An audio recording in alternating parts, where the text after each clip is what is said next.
Hi everyone, it's your favorite mission girl and wannabe Jedi, and now I am officially a rebel. Well, I've been a rebel for a while, but I'm even more of a rebel now after yesterday going and seeing the highly anticipated, at least for Star Wars fans like me, and I guess the world in general, going and seeing the highly anticipated and much debated Rogue One! Yes, that's right. My brother and I went to go see Rogue One, a Star Wars story, and it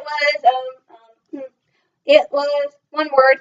Amazing! It was beyond awesome. Oh my gosh, I have a new hero in the Star Wars universe to look up to. I am a huge fan. I am a huge fan of Jen Erso now. She is like amazing. She is the newest female Star Wars hero, and it is beyond cool. I mean, she is just gutsy and stubborn and brave, and I love her. She is awesome and amazing. Yeah, so sorry.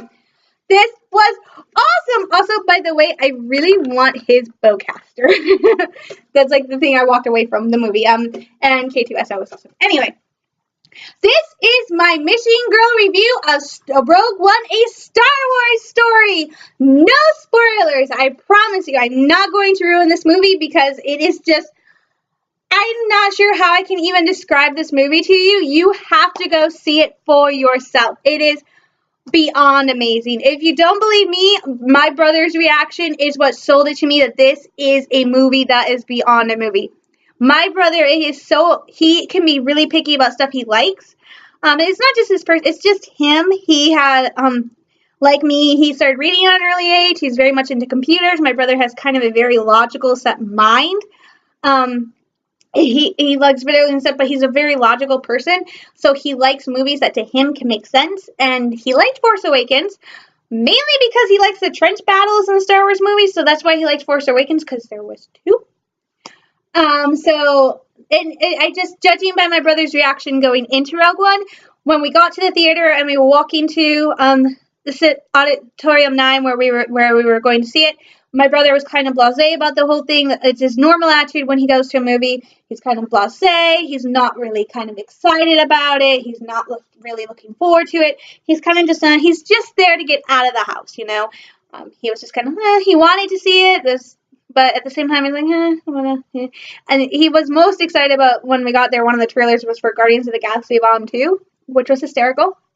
But he was very much blasé, like it's not a big deal. And after Rogue One, walking out of the theater, my brother was totally different. My brother was absolutely, I was going nuts for this movie. My brother was right beside me acting just as nuts, okay? And I was walking out of the movie going, oh my gosh, it was amazing. It was incredible. And my brother was doing the exact same thing. So my brother, who is normally so blasé about a movie from start to finish, there might be one or two things he likes, but he won't get like uber excited like I will. He will just be, man, it was okay. It was good.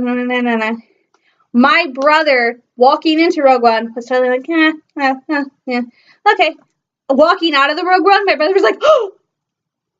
Okay, that tells me that Rogue One, that alone would convince me that Rogue One is an amazing movie. Take someone who can be so blasé going into a movie.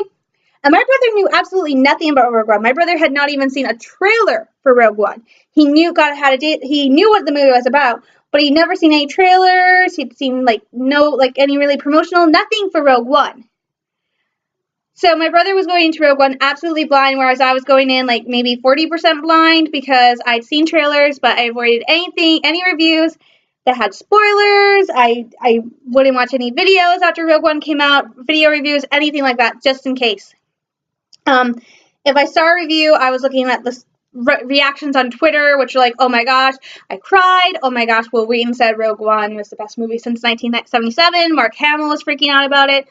So I went in about 50% blind because I did see the trailers and I had seen clips of the movie. But my brother, that for me proved that Rogue One was an amazing movie just based on how my brother's reaction changed walking into the theater to how he was walking out. I mean, we continued talking about this. After we left the movie, my mom picked us up. We went to Myers. And we were still talking about the movie at Myers. My brother's usually done talking about a movie within 5 minutes, and I'm the one who wants to talk more about it. My brother was done.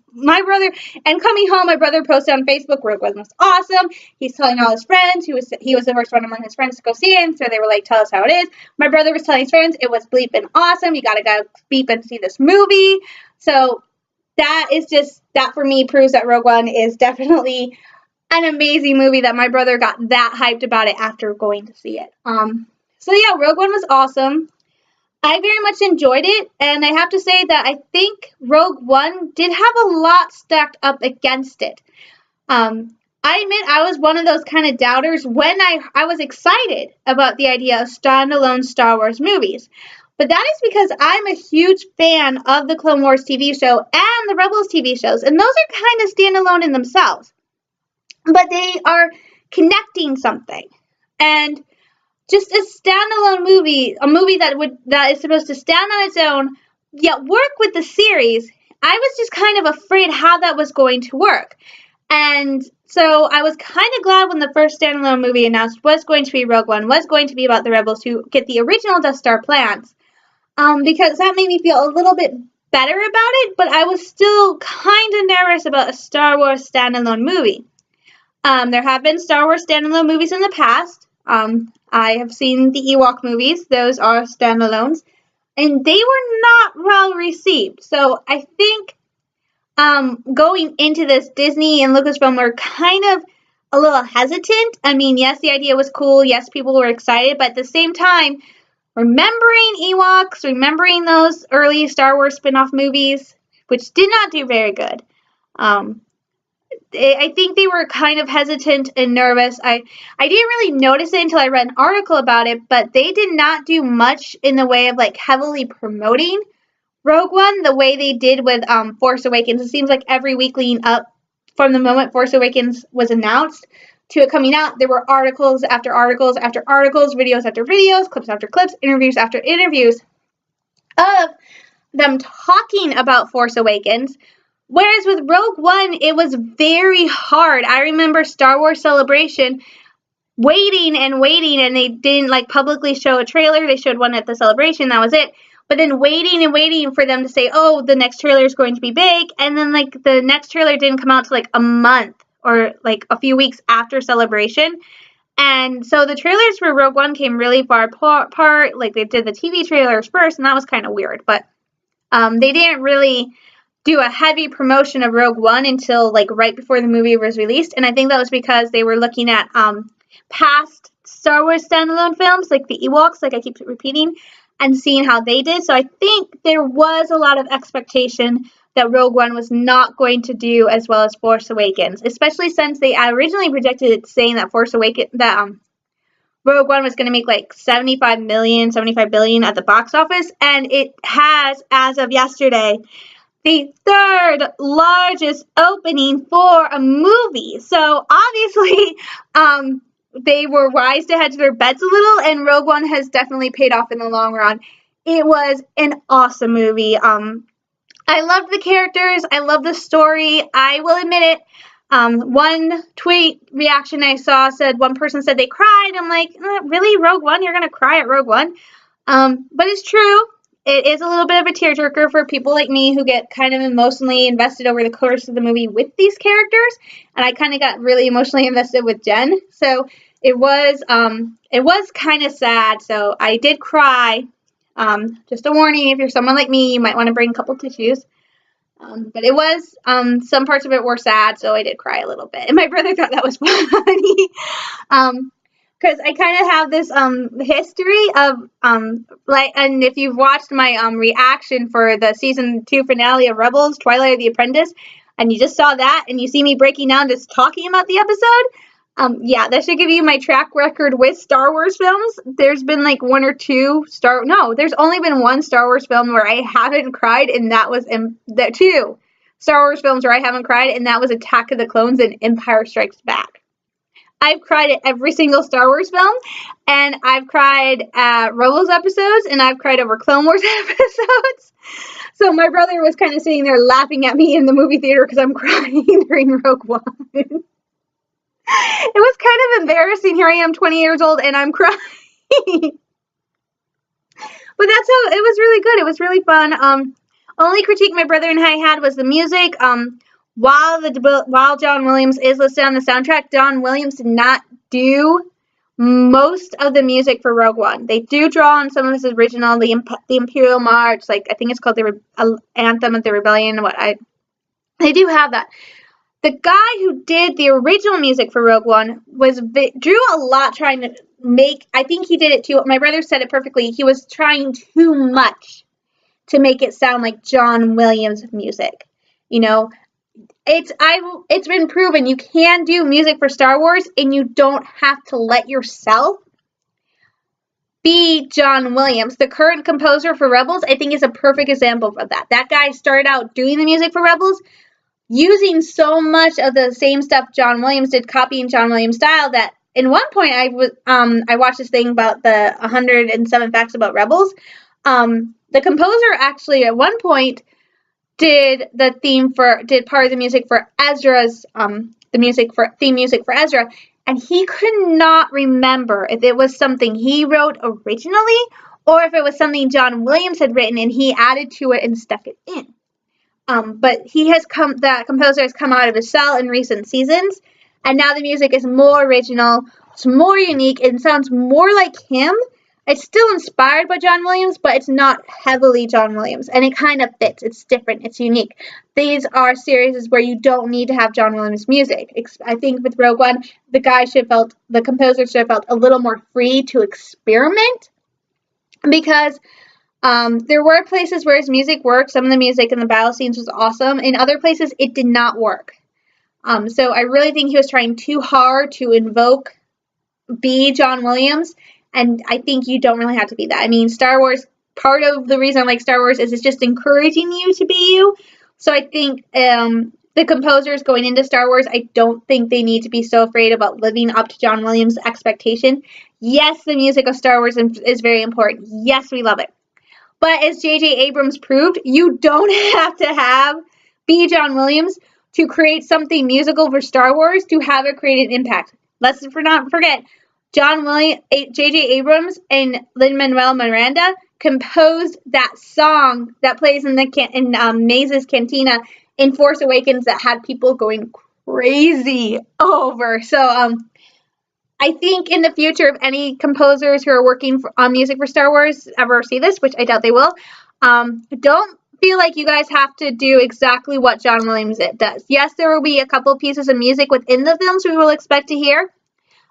Going into a Star Wars movie, I kind of always expect to hear a little bit of the Imperial March or I just call it the Rebel Anthem, stuff like that. But feel free to experiment. Create your own music. Star Wars is all about being unique and true to yourself. Ta-da! Case in point. So don't feel hemmed in that you have to be like John Williams, because the music was okay, but the parts that were okay were the parts where it was just the John Williams music, and then so be careful composing music for Star Wars. It's okay to be John Williams inspired. Just don't try to be John Williams. The music was good, wasn't great, but it was overall a really awesome movie. I don't know what to say. Alan Tudyk as K2SO. That was one of the things I was leery about going into Rogue One, was exactly how K2SO would appear. I absolutely loved K2. Oh my gosh. He was awesome. He was hysterical. I thought it was amazing, and I kind of have this weak spot for droids anyway ever since I was a kid, and I saw R2 for the first time, and I went, "Give me!" Because I love R2. I love R2 so much that in my fan fiction, they have that pink droid KT, which I love, R2 KT, and I wanted Annalise, my original character, to have a droid like R2, so I just borrowed KT and said, here's KT, who is a more protective version of R2, because Annalise is a girl and she's not like a all out there kick butt warrior like Anakin is. But I always wanted a R2 of my own, like my own little astromech, my own little droid. And if I can't have R2, then I would like BB, because I think BB-8's kind of similar to R2, except he's a puppy, or Chopper. because I'm a big cat person, so Chopper would be awesome. In fact, I would just love to have an R2, a BB-8, or a K2SO of or a Chopper of my very own. And as you've noticed, I said K2SO because now I would like a K2SO of my very own too. It'd just be so funny. My mom wouldn't have to worry about me getting into trouble because there'd be this big, hulking, sarcastic former Imperial droid watching my every move and telling me off when I do something wrong because he has no filter in his circuit. So he says the first thing that he just thinks. It was so cool. I can't stop laughing now. Yeah, K2SO was definitely funny, and I think he's a great addition to the droids of Star Wars. I compared him to 3PO when I first saw him in the trailers, and he is he's a cooler version of 3PO. I don't want 3PO. That would be too much like having a college professor again. Yeah, K2SO was awesome. He was so funny. And my brother, who's a big fan of Alan Tudyk, absolutely loved K2SO. We went to the movie theaters, and obviously I got the deal that was the collector popcorn tin with cups, and the cups had little plastic figures, so I kept the figures and threw away the cup, and my brother I got Jen, and my brother got K2SO, and he is keeping K2SO. And he actually has K2SO perched on top of his door, as well as his figures from his X-Wing game. So it was kind of cool that it was nice. So yeah, Rogue One was really cool, and it was awesome. This is the second Star Wars movie I've seen in theaters, and the first Star Wars movie I've seen on an opening weekend. So it was really cool going, and I went in the afternoon. We went at 3:05, and it was really cool. It was decently packed, not overly packed, but pretty busy. And it was kind of cool because for the first time ever, since becoming heavily into Star Wars and making my way to the Star Wars obsessive fanatic, I actually took the time to look around the theater. I didn't do this with Force Awakens, and I should have. And I know Star Wars is multi-generational, and I didn't do this with Force Awakens. But when I was in the theater waiting for Rogue One to start, I looked around the theater, I watched the people walk in, and I was so happy because it was people of all shapes, sizes, races. It was nationalities. It was like there was no barrier. Nobody was talking about the election. Nobody was talking about what was happening in the world. We were all there to see Star Wars and forget. And it was wonderful. You saw kids with their parents this might be their first Star Wars movie. You know, they might watch Rebels. They might have seen Clone Wars, but this is the first time going to a Star Wars movie. So you had parents bringing their children, grandparents with their children. You had families coming to see this movie. There were older couples who were treating it as a date, and they might have seen the original Star Wars when it came out in 1977. So it was so cool seeing these people all ages, and you have people like my brother and I, we're millennials. You know, we were kind of in that gap with these are our Star Wars movies, Rogue One, Force Awakens. These are the Star Wars movies for us because I was born in 1988. That was like 2 or 3 years after Return of the Jedi, and then the prequels came out when I was like in 5th, 6th grade. That's when they started, and the last one came out when I was about a senior. So it was just like this gap, and now here we are with all these new Star Wars movies coming out, and these are the movies for us, but we have such a respect for the originals and a kind of grudging, well, I love the prequels, my brother doesn't, but it's just so amazing that I keep saying Star Wars is multi-generational, Star Wars is multicultural, and then to go to a theater in a small city like Midland, where my city is kind of conservative. We're liberal, but we're very conservative in our beliefs, and we're very small. We're kind of insular. We kind of isolate ourselves from the world a little bit. But to go to a movie theater and then see all these people there for Star Wars, people that I would never think in a million years coming from Midland would see Star Wars. I mean, in Midland, I feel like a freak because of how I dress and how I act and the things I like. Going on the street like this, I get a lot of looks. But going to Rogue One, nobody was looking at me funny. Everything was nice. It was so great because in that moment, we weren't different. We were all the same. We were there to see an amazing story. So Star Wars is just awesome. And like I said, Star Wars inspires me so much to be true to who I am as a Christian and as a person. So I really enjoy Star Wars, and it was wonderful. And I was kind of bummed when we came home because I thought the night was over, and it wasn't because my mom, who is currently in the hospital awaiting surgery either today or tomorrow, after going to the ER. So if you have any positive thoughts, that would be nice. My mom, who watched me starting last year, slowly become from being just a casual Star Wars fan to becoming the obsessive fan I was when I was a little girl, when I was in junior high, to becoming all out Star Wars crazy. And showing no sign of this ever leaving me. Has grudgingly decided that she's going to put up with it, and every year we usually get pajamas for Christmas, and this year I went out and got like Star Wars pants with a white shirt because they had a Star Wars pajamas that I really wanted, but they didn't have it in my size. And my mom had actually seen the set before I had seen it, and she got it for me and was going to give it to me Christmas Eve. Well, I didn't get it Christmas Eve. I come home from Rogue One and Myers last night, go into my room, and on my bed is this pajama set that I have been longing to get. It's a sleep mask that's the top half of Yoda's face, so his eyes and his ears, and that purple shirt that says Yoda 1, so Yoda the One. And then it's got purple pants with Yoda and R2 and 3PO and like a stormtrooper, and I think Chewie's on there too.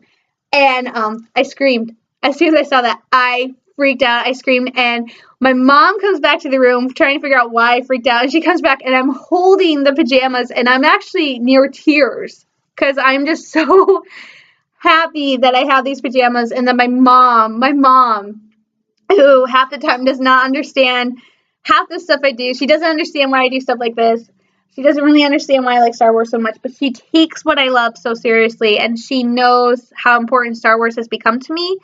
The more I look at it from the point of view as a Christian, as a human, when I compare it to the events going on in the world, how much it's come to mean to me, she was just so amazing that she gave me these pajamas. So I cried. I was so happy that my mom did that. So I could not believe it that she had gone and done that. So I have Yoda pajamas, and I'm so happy. I really was. I was crying, and my mom couldn't believe I was crying over Star Wars pajamas. But I was really happy because, like I said, I had seen those and I didn't get those. So, yeah. Yeah, and then bad news is my mom is currently in the hospital, and she'll be there overnight because I mentioned last week she was supposed to have surgery this week. And we thought it was going to be Wednesday or Thursday, but it's actually going to be tonight or tomorrow because my dad had to take her to the ER this morning. So, sober note, if you guys have could give some if you guys could send prayers or happy, positive thinking my mom's way. It's not like major surgery, but if you can't tell, I'm bouncing my knee up and down because I am very nervous and I haven't heard a word from my mom or my dad since like before around noon. So I have been very, very kind of nervous and worried, and I'm actually calling into work tomorrow, which I have never done since I started working at Staples. Actually, I've only ever called into a job once, and that was last year because I was going to church instead. So it's a big deal. I'm really I'm a little bit scared. I'm actually a lot scared, but I'm trying not to show it. I'm trying to be a Jedi and be brave, and I'm not trying. I will be brave, even if I'm freaking out inside a little, because I actually had a panic attack Friday at work because that's how nervous I was. So I'm doing better. I'm focusing. I am trying to stay positive, and trust me, for me, that's easy to do. So I got new pajamas. It was cool. So ramble. We got some news anyway. Also in Rogue One, there are a lot of Rebels Easter eggs, which is why I think one reviewer, which I did take a look at this review, he called Star Wars the movie for Star Wars fan.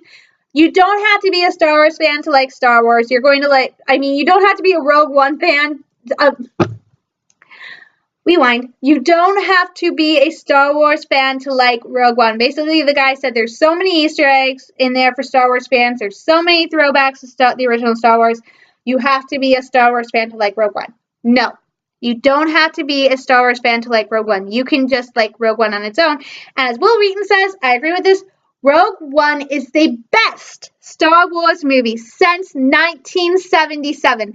That's insane to think. Okay, Empire Strikes Back and Return of the Jedi were good. Force Awakens good. The prequels, they were okay. Like I said, I love them. That's because Obi-Wan and Qui-Gon are in them. And that's it. But Rogue One was definitely the best since 1977. It was awesome. It was amazing. I really can't wait for it to come out on Blu-ray because I'm not going to go see it again in theaters because there are 2 other movies coming out in just the span of months that I want to go see. I want to go see Beauty and the Beast and Power Rangers. So I'm really excited. I do have higher expectations now for Star Wars Episode 8 after seeing Rogue One, but it's really interesting. Also, for all you Rebels fans, there are a ton of call-outs to Rebels in Rogue One. Needless to say, one of them was of course, the Ghost, which we all heard about, so that's pretty cool. Also, there was an article from a writer scolding Rebels fans for kind of ignoring a lot of what was the so-called filler episodes, because a lot of, even back in the first season of Rebels, there were hints placed about Rogue One, about the Star Wars universe during the rebellion.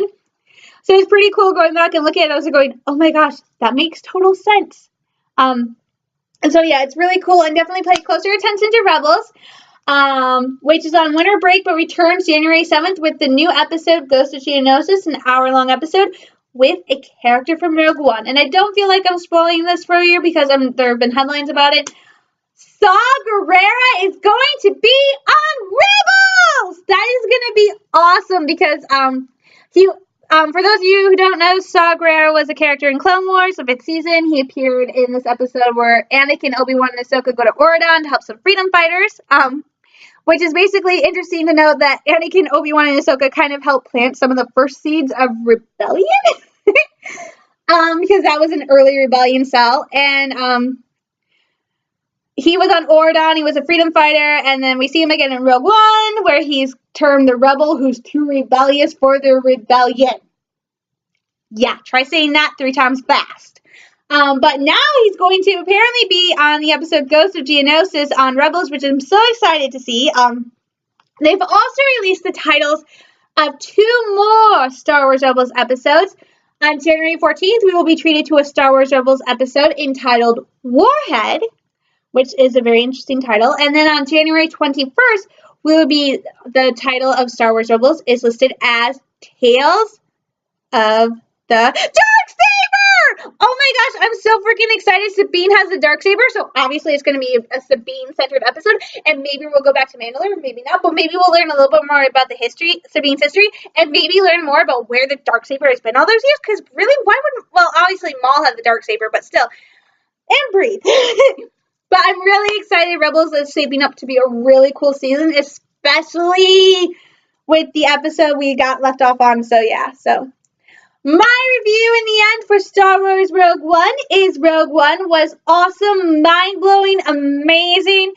It was just incredible. The sets, the characters, the design, the technology, it was, oh my gosh, the Easter eggs, everything was perfect. The music was okay, not so good, not great, but still. If you haven't seen Rogue One yet, especially if you're a huge Star Wars fan, even if you're not a Star Wars fan, you have to go check out this movie. If you're not a Star Wars fan, this could get you started on the path to being a Star Wars fanatic, like the best of us. But still, definitely go check out Star Wars. Go check out Rogue One, a Star Wars story. It is insane how good it is. It's just, and I think the message that there's always hope, never give up, that Jen Erso and her band of rebels, the Rogue One group, use throughout the movie is very fitting for today, for the world we live in. Never give up hope, never give up, period. So it's just an amazing story. So thank you, Disney. Thank you, Lucasfilm. Thank you, Star Wars. Thank you, Gareth Edwards, cast and crew of Rogue One. You guys have done something wonderful and amazing, and I cannot wait to see what happens next in the Star Wars universe. So I'm really excited where this story is going to go. Well, where we're going to go on this journey. So thank you, thank you, thank you, thank you, thank you, thank you, thank you! Rogue One was awesome. So I am Caitlin, your favorite mission girl, wannabe Jedi and Rebel. If you like my channel, don't forget to hit subscribe. If you like this video, hit like. And if you want to leave me a question or your review on Rogue One, just drop me a comment below.